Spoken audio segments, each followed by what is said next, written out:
Hello and welcome to Mathematics Elucidation by SB Sanni. Now, through this video series, we're going to be learning mathematics in a very simple style and with the explanation being explicitly. It surprises me when I hear some people do express their hatred for mathematics, that mathematics is too this, is too that, is too complex. Well, that may be due to the fact that the background they have in mathematics is not all that solid. Because in mathematics, you've got to know the basis. You've got to understand the basis. Because when you do understand and know the basis, mathematics becomes so easy. So I am your instructor and your tutor throughout this video series, and my name is SB Sanni. As you can see right there on the screen, SB Sadiq Babatunde Sanni, and I'll be explaining different topics in mathematics in a way that has never been expressed to you before. I want to welcome you once again to this video series. I pray that as you watch through this series, you're going to understand everything that is being passed on to you. God bless you as you watch through this series. Welcome once more again. Let's get started. The basis. From the nitty-gritty.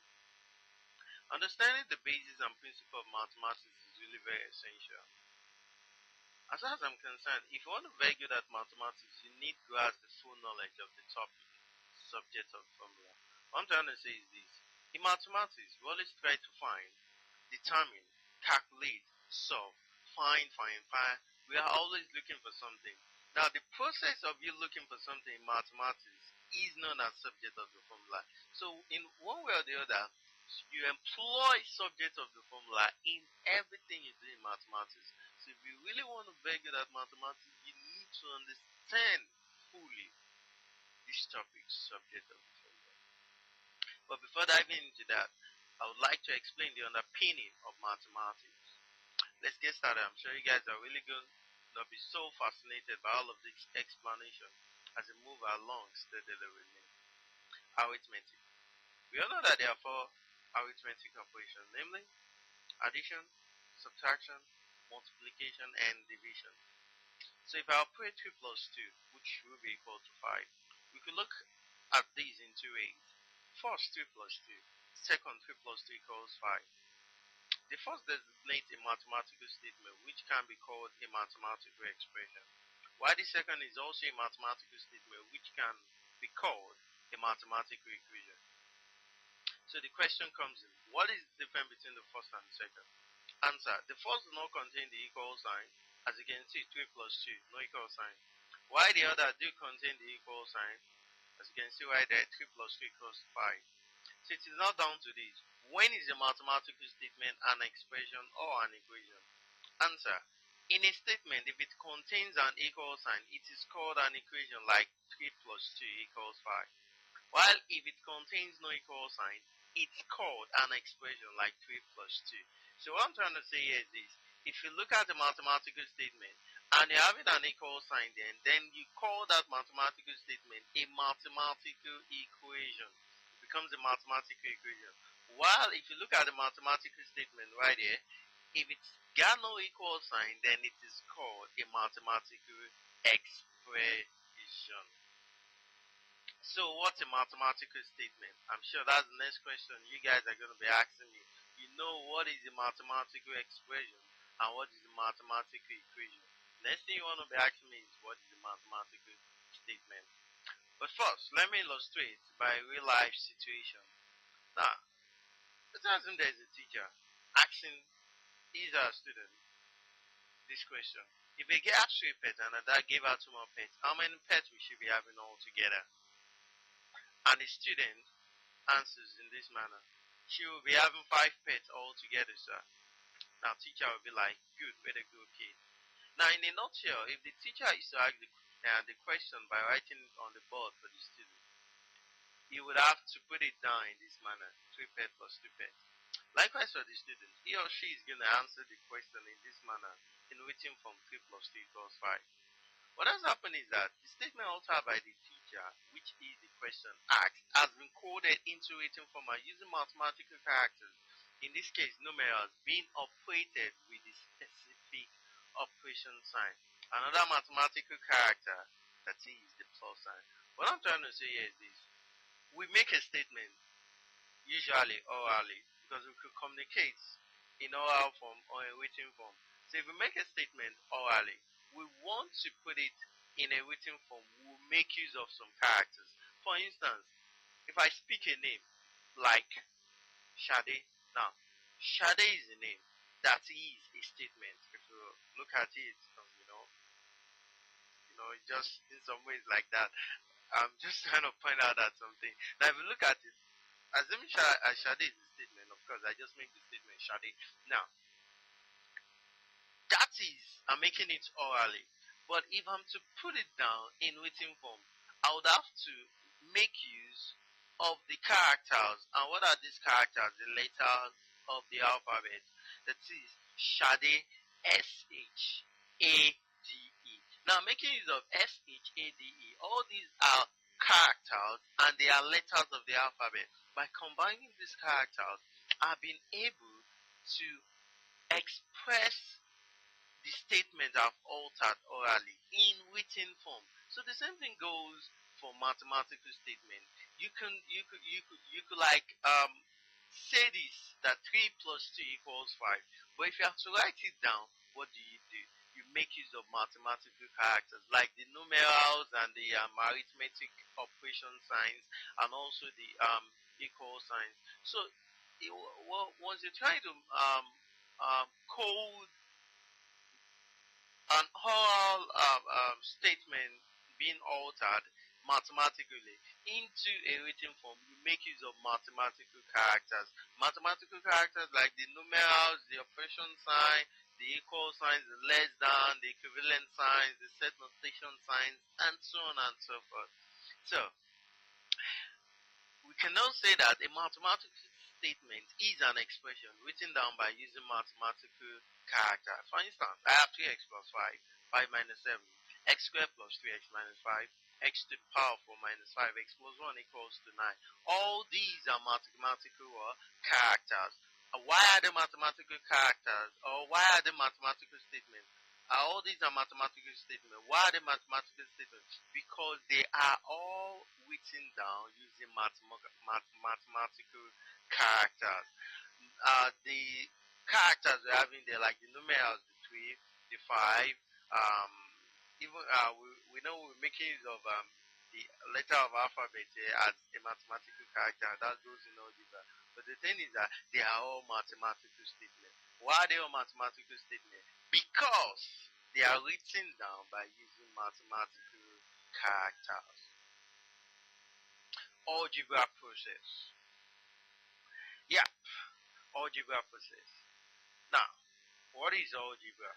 Algebra is a branch of mathematics in which symbols, usually letters of the alphabet, represent unknown numbers. What am I trying to say here? For instance, if I operate 8 plus 3, which is going to be equal to 11, is an arithmetic equation. Now, I could decide to make this 8 to this form. 2 times 4, because 2 times 4 is still the same thing as 8. Now, you should know in mathematics, bracket means multiplication. That's one of the functions of bracket. We're going to talk about the other function of bracket later in the course. But right now, you need to know that bracket in mathematics means multiplication. So 2 bracket 4 also means 2 times 4. So still the same thing. Now, if I use x to replace 4, then I'm going to be having, instead of me having 2 bracket 4 right there, I will have 2 bracket x plus 3 equals 11. Now, there's one thing we need to know right there. If I have 4x means 4 times x, which also means 4 bracket x, or means x plus x plus x plus x. Remember that multiplication means multiple addition. Also, if I have 13xyz, 13xyz means 13 times x times y times z. Now, let's check this out too. If I have 14x squared means 14 times x squared. If I have x cubed, MB it means x cubed times m times b. If I have minus 2k, it means minus 2 times k. So what I'm trying to say is this: if you have number and letters being written together, they actually means that they are multiplying themselves. Also, if you have letters being written together, they actually mean that the letters are multiplying themselves. As you can see right here, these letters are written together, but they actually means that they are multiplying themselves. So whenever you say letter, uh, um, number being written together, it means that they're actually multiplying themselves. So therefore, 2 brackets x will mean 2x, because you know that 2 brackets x means 2 times x, which is going to be 2x. Now this is an algebra equation. So let's say that x represents 4. So the value of x is 4. That is, from what I've shown us here, we know that the value of x is 4. If we solve this algebra equation, we're going to get the value of x as 4. Now, the unknown is x. Why is the unknown x? Because if I give you this algebra equation to solve, I know 3, I know 11, I know these 2, but it is only this x that I don't know. That is what I'm actually going to look for. So what you're going to look for is the unknown, because if it is known, it doesn't have to be looked for. It is because it is unknown. That is why we're looking for it. So any letters we see in an algebra expression and equation, they are all known as the unknown. Now, if I give you this algebra equation to solve, now we before solving it, x could be any value. Though we know that x will be 4 because of the expo I've shown you guys right here, that x is 4. But before we solve it, x could be any value. X could be 1, x could be 2, x could be 3, 4, 5, 6, 300, 400. X could be Shade, x could be Chinyere, x could be Chima, x could even be SB himself. So what I'm trying to say is this: that you don't know what the actual value of x could be. X could be any value. It therefore means x could change. So if x could change, it means x will what?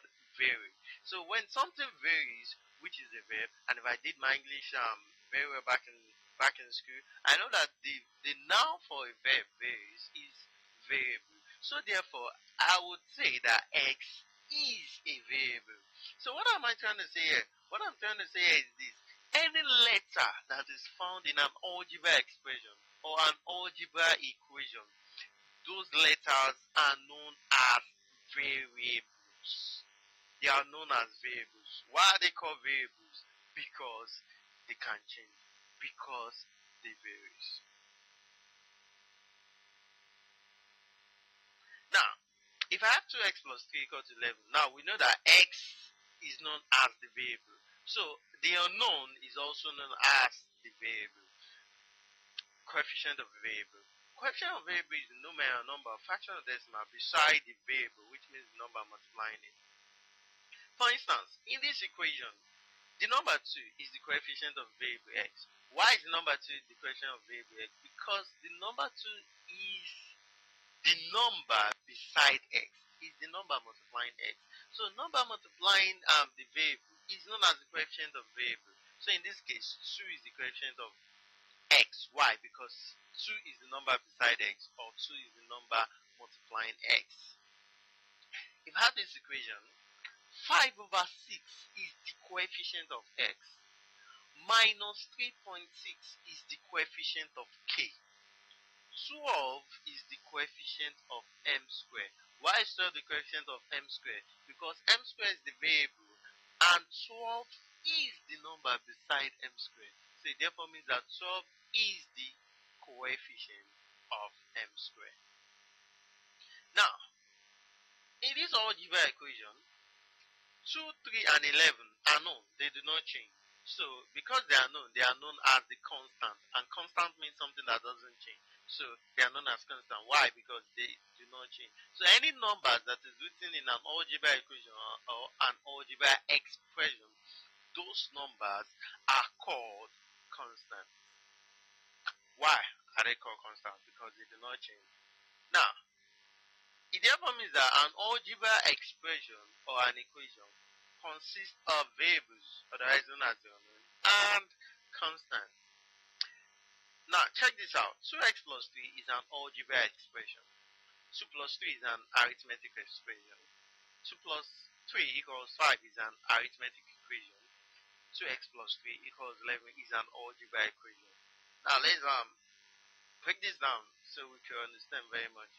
2x plus 3 is algebra expression. 2x plus 3 is algebra. Why is it algebra? Because it contains letter. Why is it an expression? Because it got no equal sign.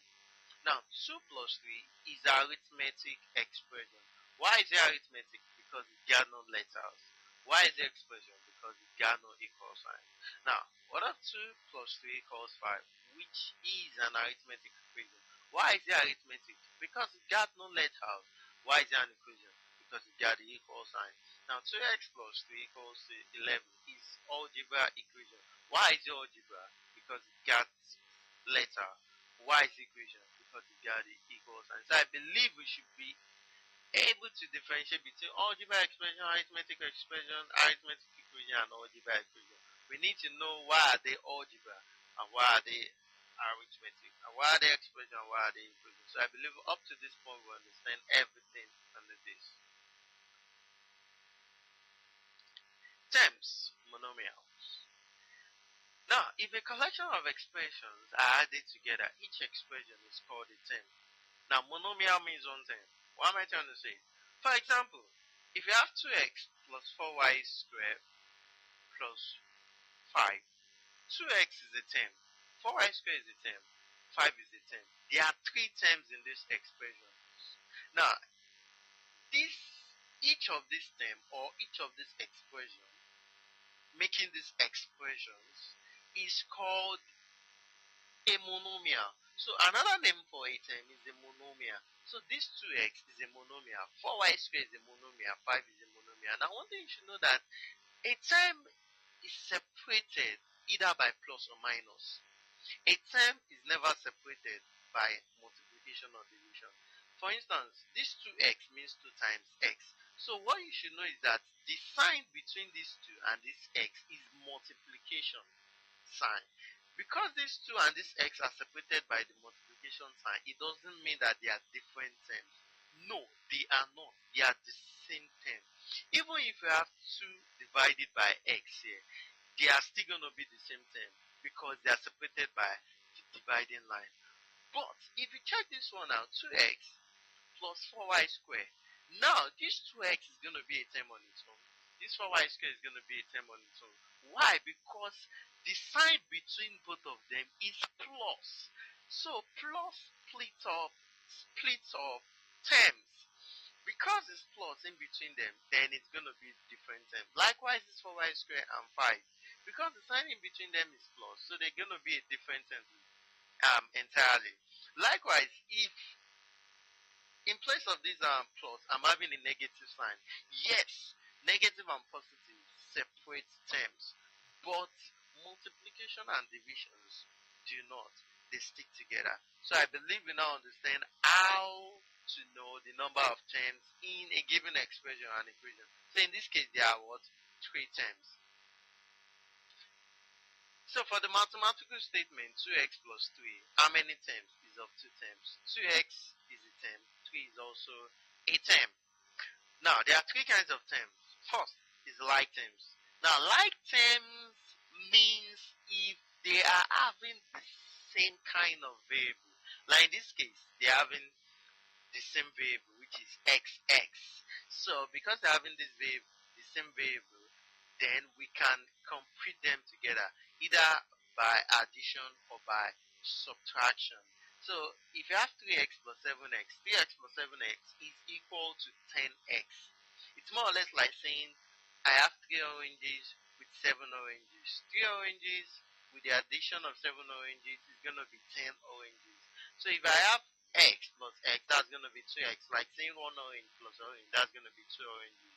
So, if I also have 3x squared plus 5x squared. Yeah, they are like terms. Why? Because the same variable. The variable here is x squared. The variable here is x squared. So you you're gonna add the coefficient together, which is 3 plus 5, 8. Then you just put it right there, the x squared, because they are like terms. So 3x squared plus 5x squared, that is gonna be 8x squared. So even if I have add minus, then you work it out, you can compute them together because they are like terms. Now the next other one is similar terms. Now similar terms, of course, from the word similar means they have something in common, but they do not have exactly the same variable. As you can see here, this is the variable here is x. The variable in this other term is xy. The only variable they have in common is x. It's not having y right here. So they are similar, not like. Assuming we're having 3xy, 3xy here plus 4xy, and then they would have been like terms. That is, they would have been having the same variable xy, xy. But because in this case they are not having the same exact variable, but they only have x in common, then they are called similar terms. So they are similar if they have something in common, but not exactly the same. So for similar terms, what we can only do for similar terms is to factorize what is common. We can't add them together like terms. Check another one right here, 4xy plus 2yz. Now, yeah, they are having, this one is having xy, this one is having yz. They are having the same, they're having a common variable which is y, but they are not having exactly the same type. This one is having x, this one is having z, so it makes it different to some extent. But because they are having y as a common variable, then they are similar terms. So even if I have 4cn plus 3cy, yeah, you see that they are similar terms because they have c in common. So what we do to similar terms is to factorize what is common. Now what is common is c. So we'll be left with 4n, which is right here. Then we'll be left with 3y, which is right there. So what we do to similar terms is to factorize similar terms. That is the best thing we could do. That is the best simplification we could give to similar terms. We do not add or subtract them exactly like terms. Like terms could be simplified to the simplest by addition or subtraction. For similar terms, the best simplification you could give to similar terms is to factorize what is common. Unlike terms, yeah, unlike terms, this one, they don't have anything in common. Waiting concern bicycle for filling station. Bicycle and filling station, they got nothing in common. So the same thing applies for this. They have 3x plus 4y. They are not having the same variable. They don't even have anything in common. So they are unlike terms. And you should know that for unlike terms, you cannot add or subtract them together. It's just like I've made it our parents right here. 3x plus 4y is not the same thing as 7x. So please don't ever make that mistake, please. Don't say 3x plus 4y, then that is gonna be, just add up the coefficient. That's gonna be 7xy. No, this is wrong. No, you can't add them together because they don't have anything in common.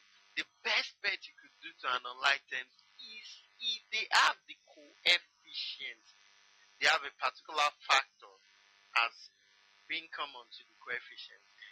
Maybe in that case you could factorize the constant out. But in terms of the variables, they don't have anything in common. So please, the best way is just to leave it like that. Likewise this, okay, still the same thing right there. 3x plus 4y is unlike terms. Why? They got no variable in common. Now xy plus 2mz is also, they're also unlike terms. Why? Because they got nothing in common.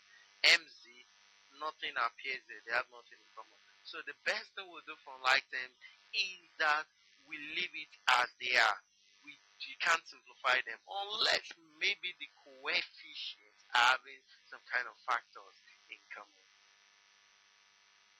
Combining monomials. How do we combine monomials?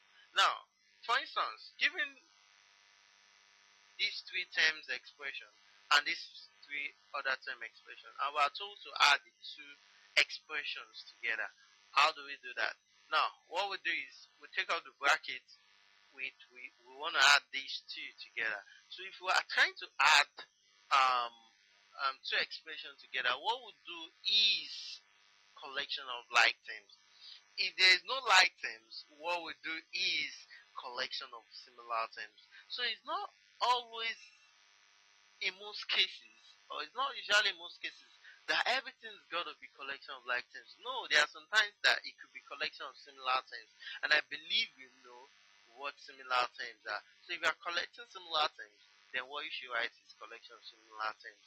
If you are collecting like terms, write collection of like terms. If you are collecting similar terms and you are writing collection of like terms, it shows that you don't actually understand perfectly what you're actually doing.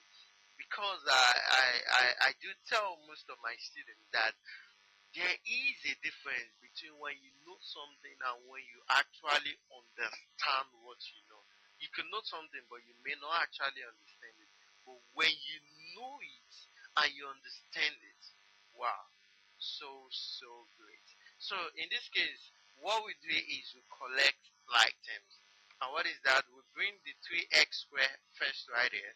The other one is 2x squared. We put it right there plus 2x squared. Now the next one is minus 3x. Is minus 3x, please. It's not 3x, so you have it right there, minus 3x.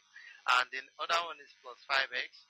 Now we bring the constant plus 4, and the other one minus 11. Now I'm still gonna explain all these later on because some of you may be like, how is this being joined together? But I'm still gonna explain it later on. Then the next thing we have is 3x squared plus 2x squared, that's going to be 5x squared.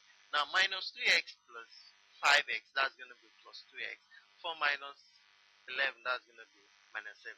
If you don't understand why minus 3x plus 5x is plus 2x, just chill. I'm going to explain it later on in this series. So the next one is going to be expansion, which is also remove bracket or removing bracket.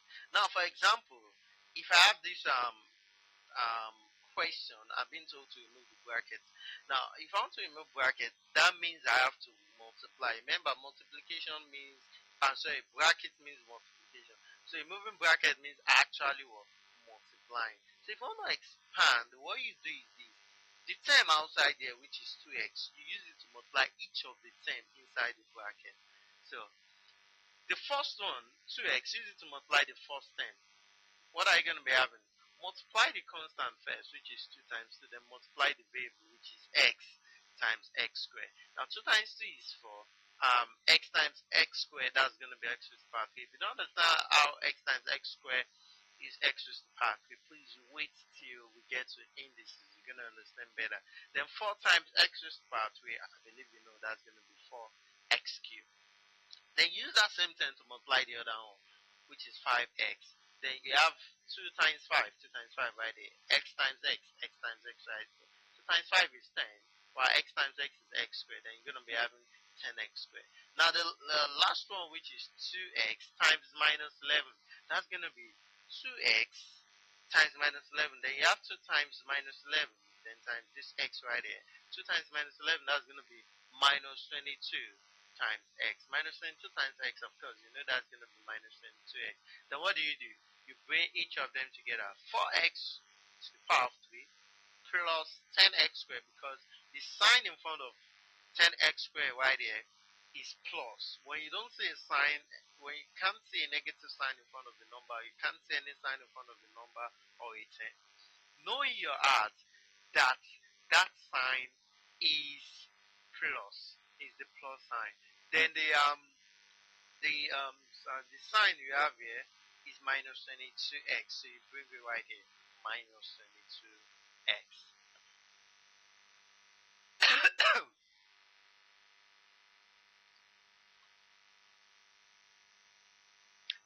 Now, I told us that I'm going to explain some things.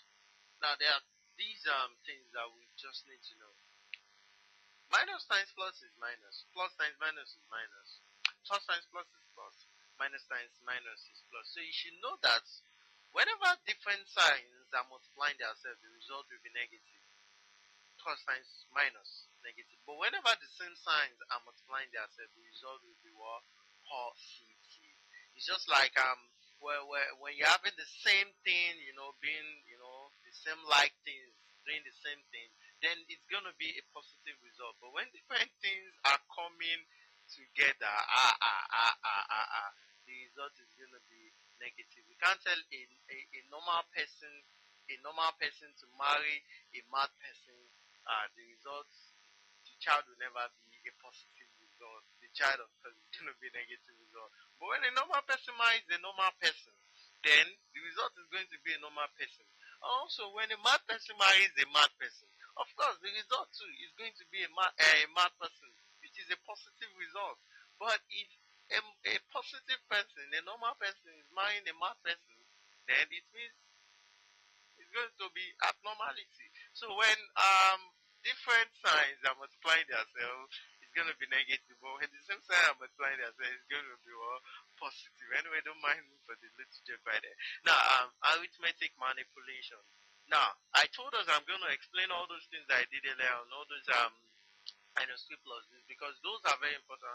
From my experience with students, I got to know that most students don't actually grab hold of these things. They miss this part, and once they miss this part, you miss mathematics. Once you grab this manipulation very well, mathematics becomes easy, because when it comes to complex questions, it becomes easy if you could imagine this kind of a thing and you know it straight right up.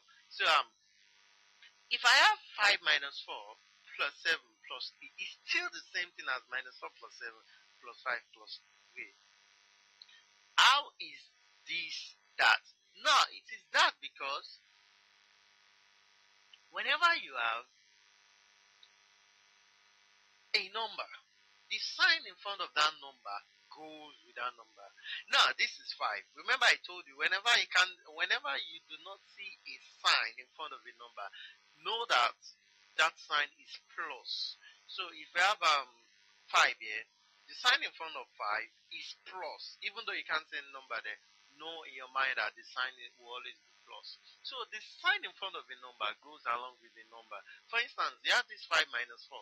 5 minus 4, the owner of this minus sign is 4, because this minus is in front of 4. It doesn't mean that 5 goes with this minus. No, it comes from the left. So this one you're having here, you also rearrange it. It doesn't matter.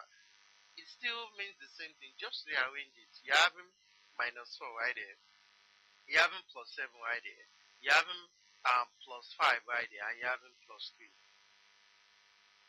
Also, if you're having 7 minus 2 plus 4 minus 8, it's still the same thing as 4 minus 2 plus 7 minus 8. What they are just doing right here is also rearranging. What's the sign in front of 4? Plus. So plus 4, if you bring it right here, it's still the same thing as 4. What's the sign in front of 2? Minus. So that is minus 2. So you're having minus 2. The next one is plus 7. And the next one is minus 8. So what you are just doing right here is rearranging. It doesn't change anything. That is why if you have 5 minus 3, it's still the same thing as minus 3 plus 5. Why? Because the sign here is minus 3. So you have a minus 3 plus 5. You are just rearranging it. It still doesn't change anything. So if you understand that. Now, whereby I was talking about the combining monomials, and I have 4 minus 11, which is equal to minus 7. Now, how is 4 minus 11 equal to minus 7? Let's check this out. Now, if I have 5 plus 3, that's going to be equal to 8, right? If I have 7 minus 5, that's going to be equal to 2. If I have 5 minus 7, that's going to be equal to minus 2. If I have 5 minus 5 minus 3, that's going to be equal to minus 8. If I have 5 plus 2, which is still the same as plus 5 plus 2, that's going to be equal to plus 8. If I have minus 5 minus 2, that's going to be equal to minus 8. If I have 7 minus 5, that's going to imply minus 5 plus 7, which is still the same thing as plus 2. Now, if I have 5 minus 7, it's still the same thing as minus 7 plus 5, which is equal to minus 2. Now, let me take it a bit right from here. I know that 5 plus 3 is equal to 8. This one, we all know that.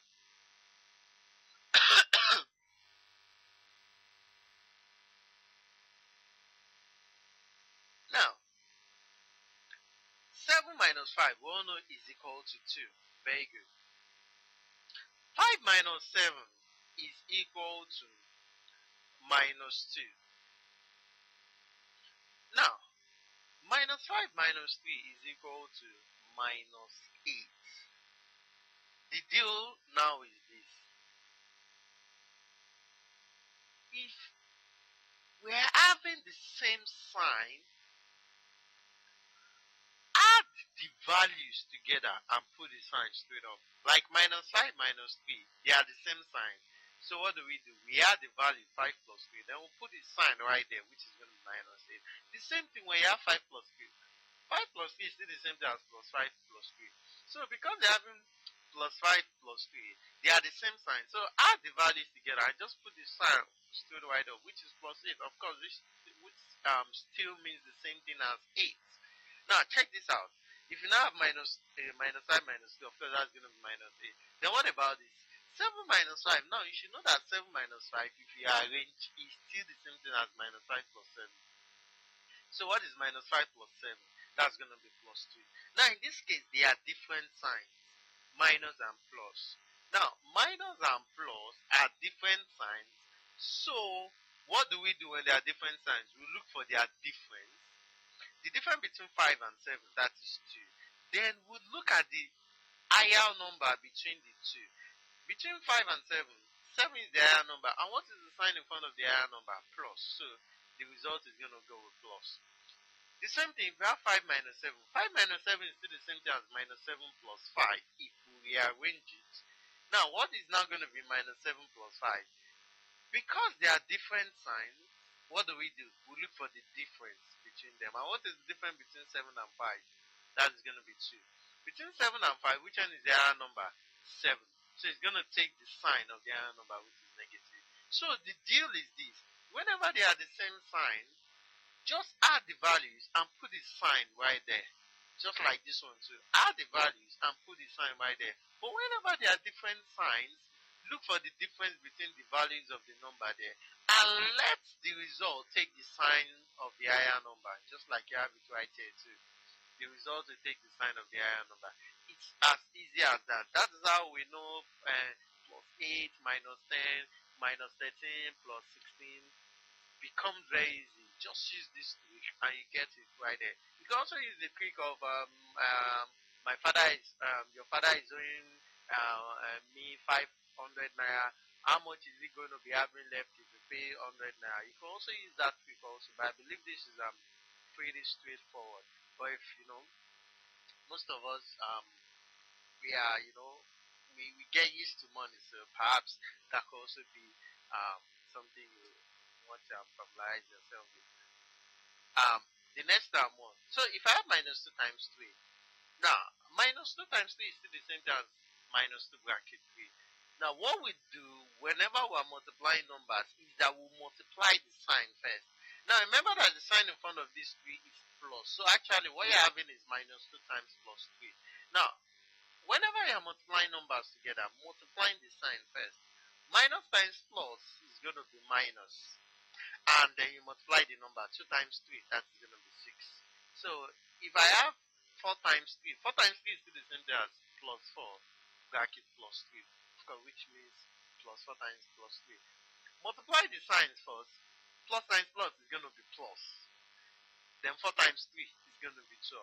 So and remember, plus 12 and 12, that's the same thing. So whenever you are multiplying numbers together, multiply their sign first before you multiply the value. Now you shouldn't get this twisted with the one I just finished off. Those ones we just did is addition and subtraction. Please don't get twisted. These ones we are multiplying. Those ones we were adding. So adding or subtracting is different from when you are multiplying. So please take note of that. It's just like what I was talking about here. It's different from maybe when we are adding right there, 5 plus 3. It's different from when I'm multiplying. Now we'll talk about two binomials. Like that is, what is binomial? Remember we said monomial means one thing. From the word mono, mono means one. So when we talk of monomial, monomial means one thing. So when we talk of bi in mathematics means two. So we are talking of binomials, where it means two terms. So if we now talk of two binomials, that we are having two terms um twice. That is, this is x is a term, 3 is also a term. This is binomial. X plus 3 is a binomial. X minus 5 is a binomial term, binomial expression. So when we're having 2, that is x plus 3, 1, x minus 5, another binomial. So we're having two binomials. Now, if we want to expand to binomials, how do we do that? What we usually use is the FOI method. What is the FOI method talking about? The FOI method is talking about using the first term here to multiply the first term in this other binomial, and also using that first term here to multiply the other term in the other binomial.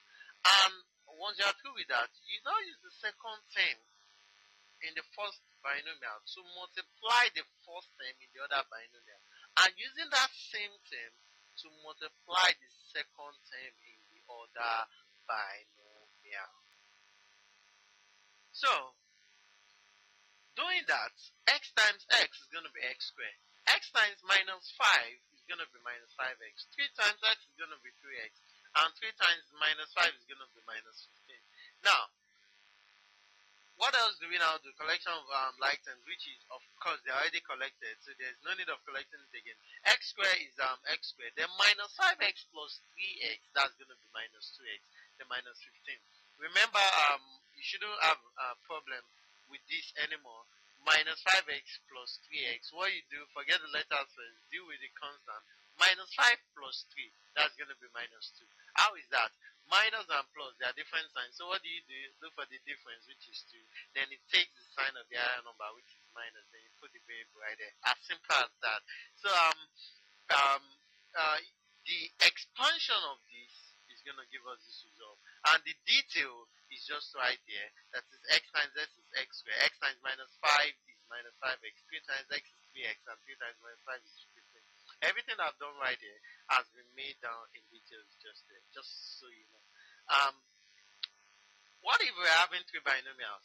Like three binomials. One, two, three.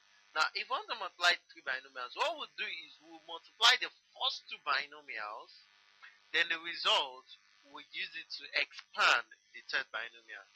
For instance, if I expand this x plus 3 with x minus 5, the result is going to be x squared minus 2x minus 15, which is what we got right here. Then we use that to multiply the last term, which is going to be, we use each of the term here to multiply each of the term here. Each of the, this one also to multiply this and this to multiply this and this, using the FOI method. So, x squared times x, that's going to be x to the power of 3. X squared times 1, that's going to be x squared. Now, we are through with that one. So we have minus 2x times x, that's going to be minus 2x squared. Minus 2x times 1, that's going to be minus 2x. Then we're also through with that. So we're left with minus 15. Minus 15 times x, that's going to be minus 15x. Minus 15 times 1, that's going to be minus 15. So what do we do next? What we do next is we deal with the like terms. They are already collected, so there is no need collecting it again. We have x to the power of 2. Now, x squared minus 2x squared, what's that going to be? That's going to be minus x squared. Now, if you have a variable and you can't see any number beside the variable, know in your mind that the number is 1. That is, the coefficient is 1. So in this case, the coefficient of x squared is 1. So if you're having 1 minus 2, 1 minus 2 is going to be minus 1. So because we already know that the coefficient of a variable, when it is not written, is 1, we don't usually write the 1 down because it's units. Units times anything will always give you that thing. So x squared minus 2x squared, that's going to be minus x squared. And you know we got it to be minus x squared, which is minus 1, because plus 1 minus 2 is going to be minus 1. Then we have minus 2x minus 15x, that's going to be minus 17x. Then we have minus 15. So the next one is factoring monomials. What do we mean by that? Factoring monomials is simply reversing the expansion process. We know we expand. When we expand, we are, of course, expanding it, elaborating it. But when we are factorizing, we are doing that. Let's see how we do that. But before we dive into that, I'd love to explain factors because we're talking about factors. I remember this is mathematics elucidation. I'm trying to explain everything to the simplest form ever, explaining it explicitly. So, um, what are factors? For instance, if I have 2 times 4, 2 times 4 is going to be equal to 8. So, because these two numbers are multiplied to give me 8, they are called factors of 8. Now, another way you could get factors so easily is any number that is divisible into a number without a remainder or the remainder being 0. 8 divided by 1, the remainder will be 0. 8 divided by 2, the remainder will be 0. 8 divided by 4 is 2, the remainder 0. 8 divided by 8 is, of course, 1, the remainder 0. So you see that all these 1, 2, 4, and 8, they are all divisible into it with the remainder being 0. So because they are divisible into it with the remainder being 0, all these numbers are known as factors of 8. Now, you can't say that 3 is a factor of 8. Why? Because 8 divided by 3 is 2 remainder 2. It's having a remainder. So because it's having a remainder, 3 is not a factor of 8. Also, if you have 8 divided by 5, 5 is not a factor of 8. Why? Because the remainder is not 0. So, knowing a factor of a particular number is when that number goes in the other number and the remainder is 0, then you know it's a factor. So now we understand the meaning of factors. So, the thing is now common factors. Check 15 and 10. 15 and 10. They have a factor that is common. What is that factor? 5. 5 is a factor of 15. 5 is also a factor of 10. So because they have a factor that is common, what do? We factorize that factor out. We bring that factor out. That is what is called factorization. When we bring out the common factor out of different terms, then the process is called factorization. Because 5 is the factor of 15. 5 is also a factor of 10. So the common factor is what? Is 5. Therefore, bringing it out, then what will now be left here? 3. And what will be left here? 2. How can we get that? We could just simply say 15 divided by 5, that is 3. And we could also say 10 divided by 5, that is 2. Or you could just say that it's going back. 3 times 5 is 15, and 5 times 2 is 10. So that is the meaning of common factor. Common factor means what is a factor that is common to the terms we are talking of. For instance, if you look at 15, 3 is a factor of 15, but 3 is not a factor of 10. Even though 3 is a factor of 15, because it's not a factor of 10, therefore it is not a common factor. Because common factors mean, of course, common means what is here and also what is here. That is what is common. So, talking about what is common, that is also a factor, is 5 in this case. So, the next thing is now highest common factors. We know the meaning of common factors. So, let's talk about highest common factor. Let me illustrate first. If you have 8 plus 4, 8 plus 4, we know that there is a factor that is common, 2, right? Now, if you factorize 2 out, you're going to be left with 4 and 2. Also, these 2, you have these 2 right there. We can also say that there's something also common again. What is that? 2 again. So if we factorize that, we'll be left with 2 plus 1. Then if we multiply the outside, we'll have 4. Then we'll be left with 2 plus 1. Now, there's nothing else that is common here except 1. And whenever 1 is the highest common factor, and there's another common factor outside here, we do not like to factorize that. So we are left with 2 plus 1. So what has happened here is this. You saw that when we factorize, we add a common factor here, which was 2. We brought it out. But here, we also have a common factor here, which is 4. So between 2 and 4, which one is the highest? 4. It shows that 4 is the highest common factor. So what this is trying to say is this. Once we get the highest common factor, we can't simplify further again. Let me explain better.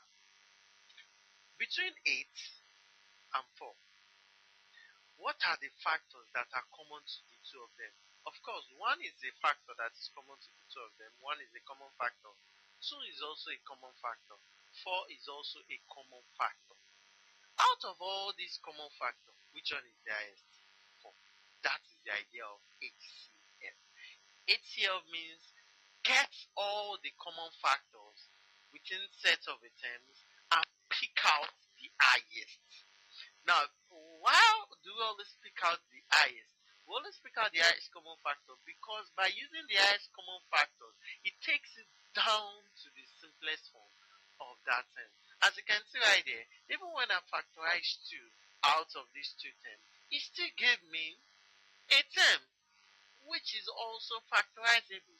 But if I had used 4 straight right here, which is something like this, it gave me the simplest form, 2 plus 1. By factorizing the highest common factor, I can't simplify it further. So factorizing the highest common factor takes you to the simplest form of that expression. So this is the idea of HCF, highest common factor. So when we're talking of factorizing monomial, we love to use HCF, the highest common factor. So okay, 15 plus 3. I was trying to elaborate when I said that 3 is a factor of 15, but it's not a factor of 10. So even though 3 is a factor of 15, it's not a factor of 10. Therefore, you can't say that 3 is a common factor. So we know the meaning of common factors, then we now know the meaning of highest common factor, and we know their implication. The implication of the highest common factor is to bring our expression to the simplest form. So, just like that, 8 plus 4 is going to be equal to 4 bracket 2 plus 1, and the highest common factor is 4. Now, if I have algebra expression like 4x squared plus 12xy, now in this case, the highest common factor is 4x. So what do? We factorize the highest common factor, and we'll be left with what? X, because we've taken 4x out, so we'll be left with 1x right here. And also because we've taken 4 out of 12, we'll be left with 3. Because we've also taken x away here, we'll be left with y. So that is how we get the highest common factor for algebra. Another way you could also do, if you want to take it back, you're really sure about, or you want to be so sure about what you're doing, come expand it back. It's going to give you the same thing.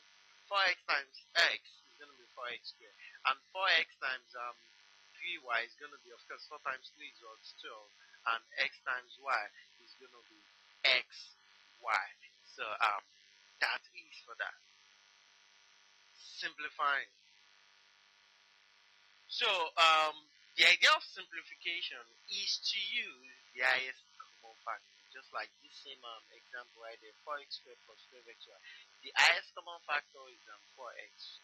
Then we have x plus 2y. So you see that right now we can't simplify this further. So when we talk about factorizing monomials means simplifying the monomials. So when we're factoring monomials or factorizing monomials, it actually means simplifying the term.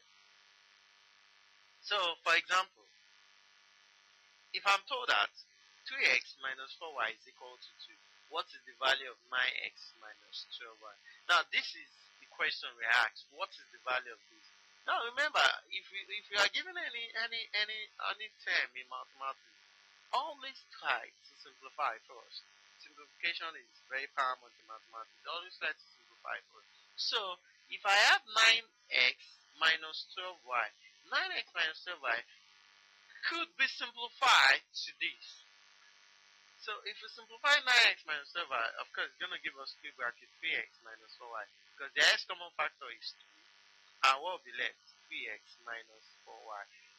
But remember that I have told that 3x minus 4y is 2. So if 3x minus 4y is 2, therefore means anyway I say 3x minus 4y, what will I put? 2, because that is equal to 2. So instead of me having 3 bracket this, I'm going to have 3 bracket 2. And remember, what is 3 bracket 2? 2 times 2, which is going to be equal to 6.